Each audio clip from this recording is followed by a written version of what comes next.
Good morning. My name is Anne, and this is Toby. And no, this is not a Toby Knits video. You would think that though, wouldn't you? You would. So if you're new to my channel, then welcome.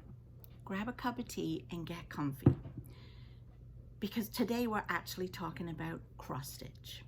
Now, if you didn't know or haven't followed me for a long time, Toby, my little Yorkie, used to always introduce the knitting videos, which were primarily what I did on this channel. But since I moved my craft room to the basement, Toby doesn't like it down here and very rarely will come down. So I'm not sure why today he's decided to join us. He's now sitting right behind me on the chair. So it was all about the knitting at the beginning. And my videos were getting so long because I was starting up some newer crafts and some older newer crafts for me. So that's why I decided to split them into 3 days. Mondays is knitting, Wednesdays is cross stitch, and Fridays is quilting. And I try to keep them to about 20 minutes because I don't want to bore you all. I mean, I could talk for hours about all these crafts. And one of these days I will do a live where we can talk for hours together. Woo! But at the moment, I'm still trying to keep them short so that you have time for a cup of coffee, a cup of tea, and a sit down and just chill out for 20 odd minutes before you have to get back to the grind, back to work, back to dealing with the kids, back to washing dishes or whatever it is you're doing at the moment. But anyway, for now, have a sit down. So we're going to talk about the cross stitch. Now, I've cross stitched since I was 17, but I did take a little break. When I say little break, it was 20 years. When the old eyes were going, you know, iffy. But now that I have the varifocals, I can see again. Close up. So I'm good. I'm all good. And typically what I do, because I usually quilt during the day. Oh, I am retired, by the way. Although I do look after my grandson at least 1 day a week, sometimes 2. And today that's a grandson day. Hubby's gone to pick him up, so I thought, quick, while I have a chance, I'll do this quick video.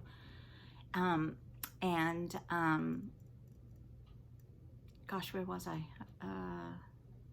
Oh yeah, so I usually sew during the day, I quilt during the day, and in the evenings I knit and I cross stitch, and I give each of my projects, because there's more than one, a date that I will knit or stitch.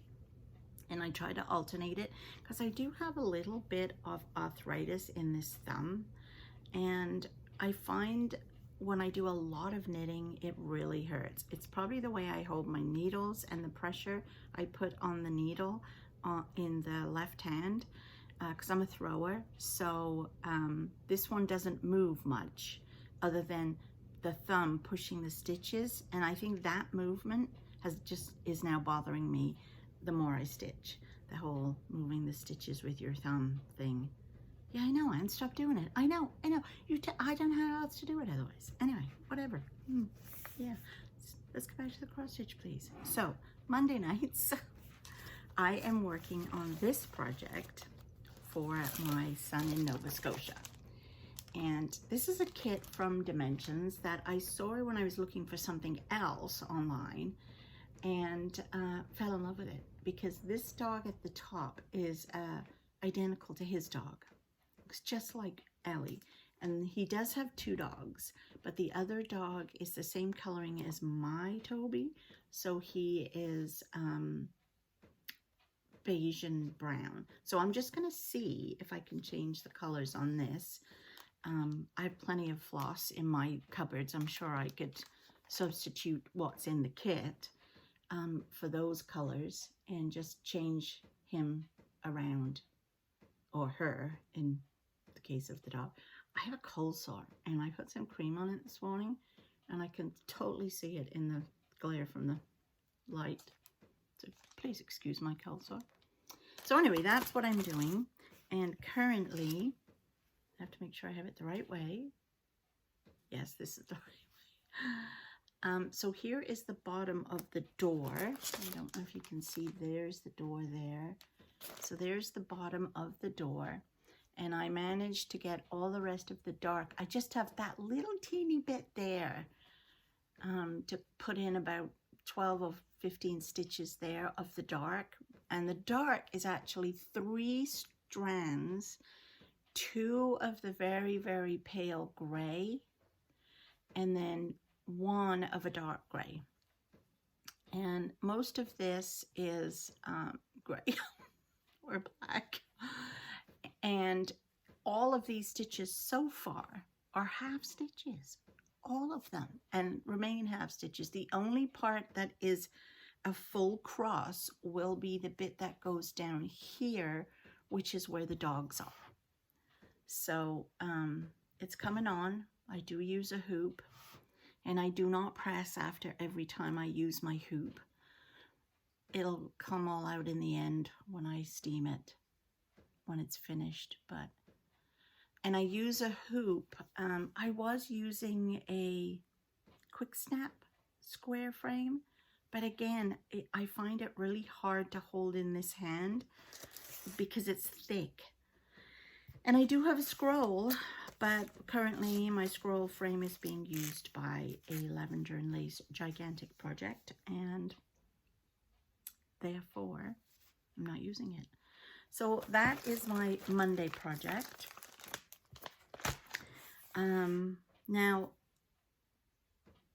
Wednesdays is my next night to cross stitch, but I threw in a Tuesday. And the reason I threw in Tuesday is because I am doing this stitch with the fat quarter shot, which is called Christmastime. And it does have a matching quilt to go with it, which I have not started yet, although I do have all the stuff for it. But here is, let me put it on a board so you can see it nicer. Here is clues 1, 2, 3, and 4. Now, I'm not sure where you were up to last time when we saw this. I may have finished clue 1, 2, and 3, but this was 4, which is not lovely. Don't those berries look like they're like alive, like they're really there? I like them very much.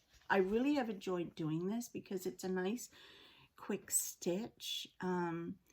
Like I basically the other night finished the bottom half of this big snowflake, did all this, and then completed this whole berry in one evening. So it was kind of neat.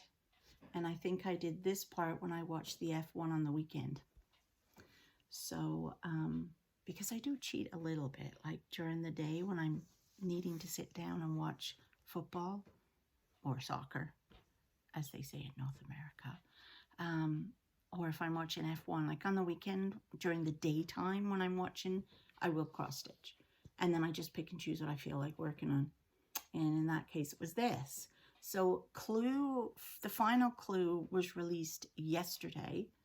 And I plan on starting that this weekend when I'm watching football. And then the other stitch I've been sort of trying to squish in, but primarily doing on a Wednesday night instead of Song of Christmas, the big one on the frame, is this one from Tiny Modernists. I fell in love with their Halloween one, and this is a new one that they've just brought out. It goes over 3 months. This was month 1, which was September, and yes, October has been released, which is the part down here. But I'm trying not to look at it because I have not finished part 1.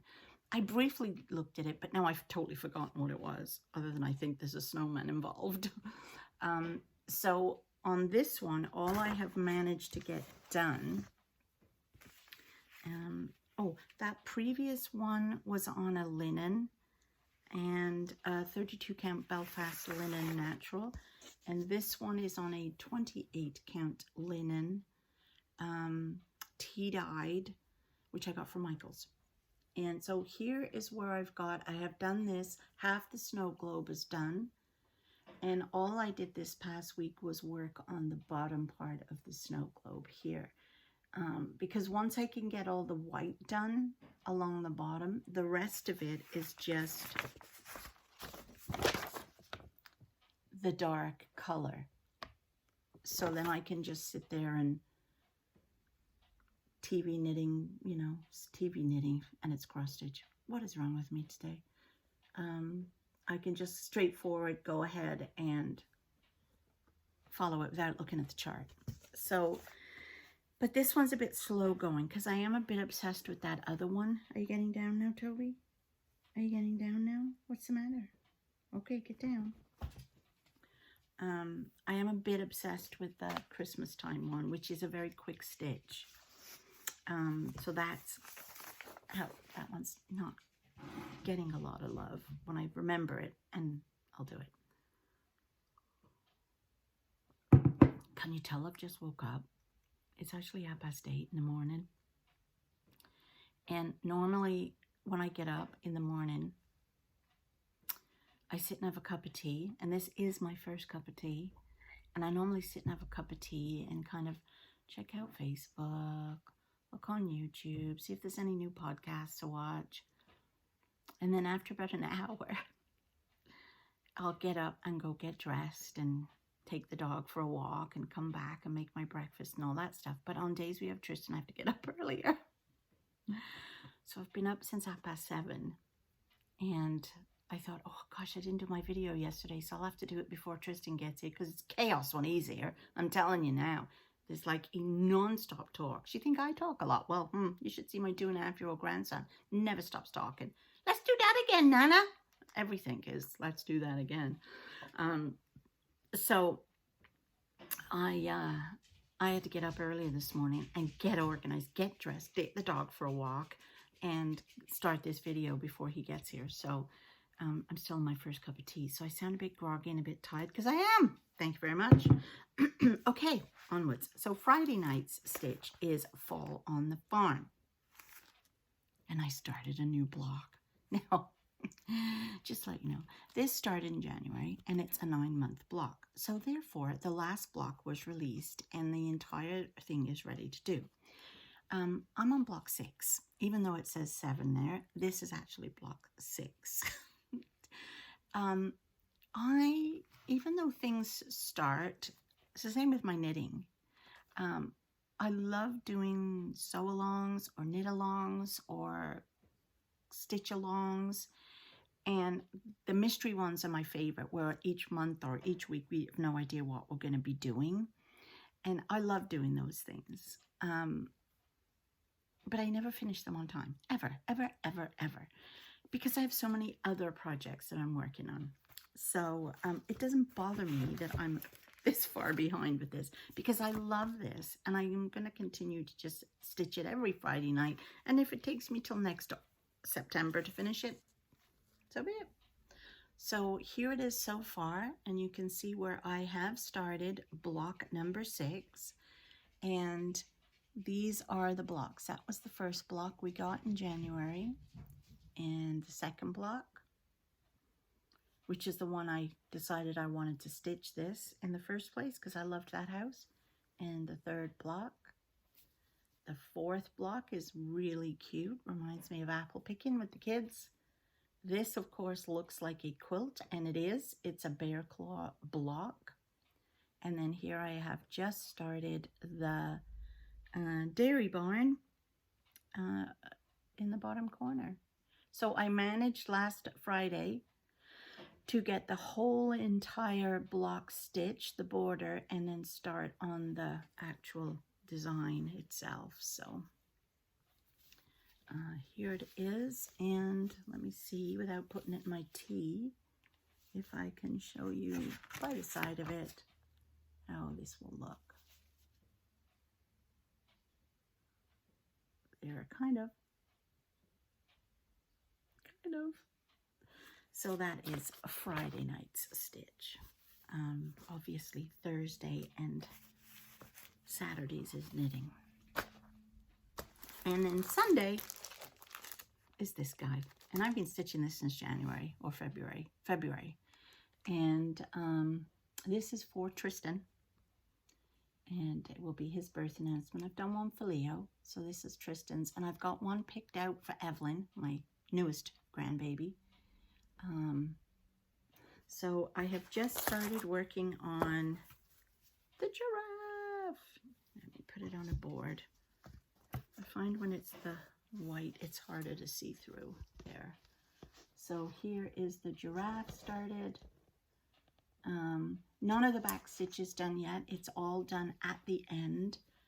But it's a really nice chart to follow. It's a Bothy Threads, which is a British company, I believe. But I just sent for it on Amazon, I think. And so the giraffe is the last of the animals, as you can see there.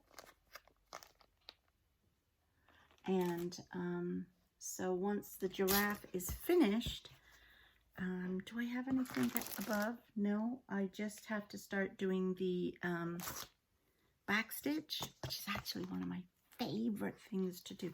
I love back stitch, and because to me it brings everything alive, like it really, really does. And I, since my 20-year break from cross stitch, I came back during COVID to start knit stitching again.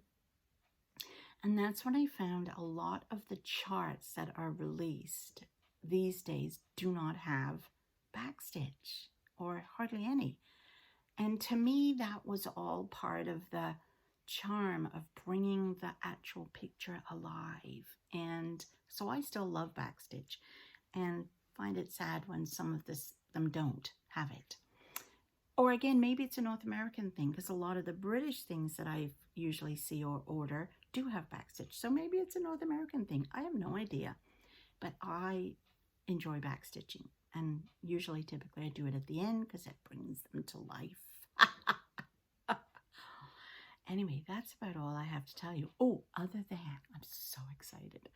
In, I think it's 2 weeks' time. Let me see.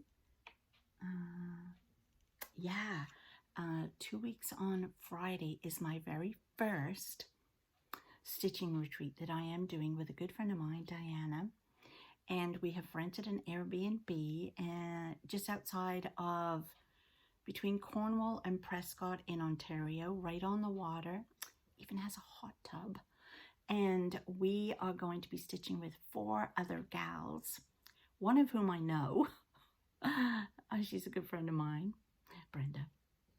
And the other 3 ladies I don't know, and I am so super excited to meet them and stitch with them and learn all about them and what they love stitching and what they're working on. Oh, it's gonna be so much fun. It's a beautiful house. The dining room is lovely, so we're gonna start out in the dining room, I think. But there's also this phenomenal lounge that has all these gorgeous couches and comfiness. Oh, so we can sit there. Or the backyard. It has a huge backyard with the hot tub. And you can sit out on, there's also a deck, I think, upstairs. Oh, it's going to be amazing. We are spoiling them rotten. I have made them something each. Diana has made them all something each, all related to cross stitch. I have also designed my first ever cross stitch design. Well, I say my first ever. I actually did a little bit of a fiddle around years and years ago, but really didn't go anywhere with it. Just did it for me and my tree. But so this year I have actually designed my first cross stitch, which is a mystery. Yes! And each day, the Friday when they arrive, they will get a clue. The Saturday morning, they will get another clue. And on Sunday morning, they'll get the last clue. And they will then get a PDF chart of it to take home with them. Well, I'll just email them that after the fact. And they just have to bring their own supplies for it. But we've got 2 finishing options to show them, because Diana stitched it too and finished it different than I did. So, and she stitched it on different fabric. Oh, I will show all of you all this after the retreat, because it's going to be so much fun. And if you want to join in the mystery part, I do have the chart available at 50% off. So the chart itself is going to be $5. If you would like to get that, you just email me and let me know you want to take part. And the Friday morning, I will send you out part 1 as a PDF. And then you will get part 2 Saturday morning, and then part 3, the full PDF on the Sunday. It is a Halloween fallish kind of stitch, because obviously our whole weekend it's the weekend before the weekend of Halloween. So obviously it's going to be that. But you are more than welcome to take part. I won't show you. I was going to show you a little sneak peek, but I'm not going to, just in case any of the other ladies are watching. But it's going to be a lot of fun. So if you're interested, just email me. My email will be below, and you can get in on the fun part, at least, of doing the stitch. But if not, the chart will be available for sale, probably on my Etsy shop. I'm going to reopen the Etsy shop with some other things to do with the cross stitch after the retreat, and it will be then available for sale for $10. So yeah, I'm super excited about that. Launching into something new for me, and I'm very excited to meet these ladies and stitch all weekend. It's gonna be lovely. Anyway, I have to go. I gotta get this all condensed and uploaded and all that lovely goodness before Mr. Tristan gets here, and you know, we have to play castles or something, as you do. Anyway, I've wrapped it on way too long. I hope you have a fabulous day, and I will talk to you all, well, Friday for Quilty Fun, but if not, next week. Okay, bye!